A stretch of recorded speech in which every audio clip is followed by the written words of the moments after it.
सोलापुरात थंड पडलेली एमआयएम पुन्हा गरम होण्याची शक्यता. पाहुयात यावरचा हा विशेष वृत्तांत. सोलापूरच्या राजकारणात पुन्हा एकदा एमआयएमची जोरदार चर्चा सुरू झाली आहे. अनेक वर्षापासून रखडलेल्या महापालिका निवडणुकीची प्रतीक्षा संपताच पक्षांतर्गत घडामोडींनी वेग घेतला आहे आणि सोलापुरातील नेतृत्व कोणाच्या हातात जाणार याकडे सर्वांचे लक्ष लागले आहे.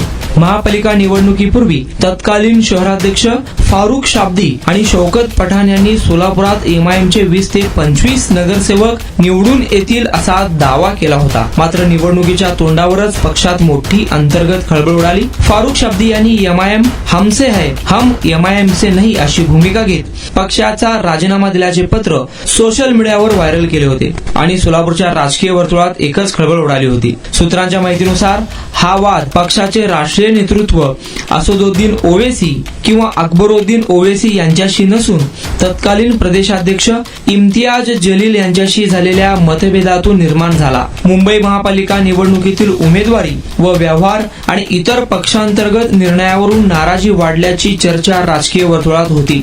या दाव्यांशी स्वतंत्र अधिकृत पुष्टी झालेली नाही. दरम्यान नगरसेवक अझहर हुंडेकरी, गाजी जागीरदार आणि अनेक कार्यकर्त्यांनी फारुख शाब्दी यांची समजूत करण्याचा प्रयत्न केला. मात्र त्यांनी कोणाचाही सल्ला न ऐकता पक्ष सोडण्याचा निर्णय कायम ठेवला होता. या निर्णयामुळे 8-10 वर्ष पक्षासाठी राबणाऱ्या अनेक इच्छुक उमेदवारांच्या आशांवर पाणी फिरले. पक्षातील अनेक कार्यकर्ते 2 गटात विभागले गेले. काहींनी फारुख शाब्दी यांना पाठिंबा दिला तर काहींनी इम्तियाज जलील यांच्या भूमिकेचे समर्थन केले. या सर्व राजकीय घडामोडीमध्ये एमआयएमचे केवळ 8 उमेदवार विजयी झाले. विजयी उमेदवार महापालिकेत पोहोचले, पण पराभूत उमेदवार आणि अनेक कार्यकर्ते राजकीय दृष्ट्या एकाकी पडल्याची भावना व्यक्त करू लागले. आता मात्र चित्र बदलताना दिसत आहे.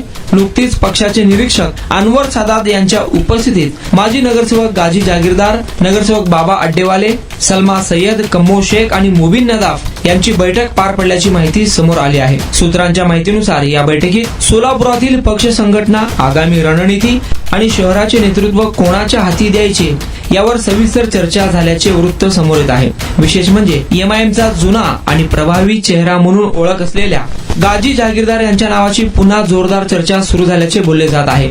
आता सर्वात मोठा प्रश्न एकच, सोलापुरातील एमआयएमची पतंग पुन्हा भरारी घेणार का?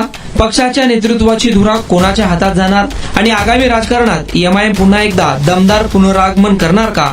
या सर्व प्रश्नांची उत्तरे येणाऱ्या काही दिवसात स्पष्ट होणार आहे. सोलापूरच्या राजकारणात एमआयएम पुन्हा चर्चेच्या केंद्रस्थानी असल्याचे चित्र नक्कीच दिसत आहे.